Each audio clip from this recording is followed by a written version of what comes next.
తెలుగు టైటన్స్కి కొత్త head coach రాకతో Telugu Titans team formation అంతా కూడా మారేటువంటి ఛాన్స్ ఉంటుంది. ఈసారి కొత్త విధానాలతోటి కొత్త స్ట్రాటజీస్ తోటి తెలుగు టైటన్స్ టీంని ఫామ్ చేసే అవకాశం ఉంటుంది. తెలుగు టైటన్స్ కొత్త హెడ్ కోచ్ కిషన్ కుమార్ హుడ్డా గారు.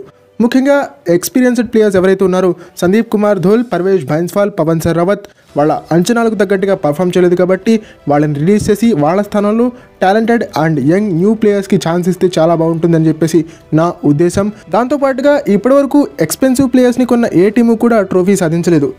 మోస్ట్ ఎక్స్పెన్సివ్ ప్లేయర్స్ అనమాట. ప్రో కబడ్డీ సీజన్ 6లో మోను గోయత్ని కొన్నారు, హర్యానా స్టీలర్స్ ట్రోఫీ సాధించలేదు. ప్రో కబడ్డీ సీజన్ 7లో సిద్ధార్థ్ దేశాయిని మనం కొన్నాము, మనం ట్రోఫీ సాధించలేదు. ప్రో కబడ్డీ సీజన్ 8లో పర్దీప్ నర్వాల్ని యూపీ యోధాస్ కొన్నారు, వాళ్ళు కూడా ట్రోఫీ సాధించలేదు. ప్రో కబడ్డీ సీజన్ 9 అండ్ 10లో పవన్ సరావత్ని ఒకసారి తమిళ్ ధలవాస్ కొన్నారు, ఒకసారి తెలుగు టైటన్స్ కొన్నారు, వాళ్ళు కూడా ట్రోఫీ సాధించలేదు. సో ఈ నేపథ్యంలో ఎక్స్పెన్సివ్ ప్లేయర్ వెనకాల పడకుండా ఒక మంచి యంగ్ బంచ్ని తెలుగు టైటన్స్ రెడీ చేసుకున్నారంటే కనుక ఖచ్చితంగా తెలుగు టైటన్స్ ట్రోఫీ సాధించేటువంటి అవకాశాలు ఉంటాయి. ఏ విధంగా అయితే pro kabaddi season 2, pro kabaddi season 4లో ప్రిడిక్టబుల్ టీమ్గా కాకుండా అన్ప్రిడిక్టివ్ టీమ్గా వచ్చి అద్భుతమైనటువంటి పర్ఫార్మెన్స్ ఇచ్చి ప్లే ఆఫ్స్కి రీచ్ అయ్యారు. అదేవిధంగా ఈసారి తెలుగు టైటన్స్ స్ట్రాటజీ ఉంటే కనుక ఖచ్చితంగా తెలుగు టైటన్స్ ప్లే ఆఫ్స్కి చేరుకునేటువంటి ఛాన్స్ ఉంటుంది.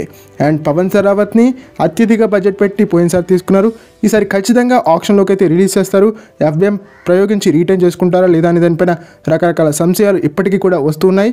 నా వరకు వచ్చినట్టయితే కనుక పవన్ సరావత్ని రిలీజ్ చేసి అతని స్థానంలో ఇద్దరు యంగ్ అండ్ టాలెంటెడ్ రైడర్స్ని తీసుకున్నారంటే కనుక తెలుగు టైటన్స్కి బాగా పర్ఫామ్ చేసేటువంటి అవకాశం ఉంటుంది. ఎందుకంటే పవన్ సరావత్ ఎంత కష్టపడినా కూడా ఒకే మ్యాచ్లో 20 రైట్ పాయింట్లు అయితే తేలాడు.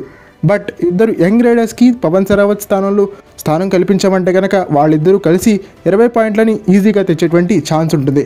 ఓకే ఫ్రెండ్స్, ఇది ఈ వీడియో కనుక మీకు నచ్చినట్టయితే లైక్ చేయండి, షేర్ చేయండి, మన ఛానల్ని సబ్స్క్రైబ్ చేసుకుని పక్కనున్న బెల్ ఐకాన్ ప్రెస్ చేసి ఆల్ ఆప్షన్లో స్విచ్ చేసుకోండి. అండ్ ఇలాంటి మరిన్ని వీడియోస్ కోసం ఛానల్ని డైలీ ఫాలోయింగ్కి ట్రై చేయండి.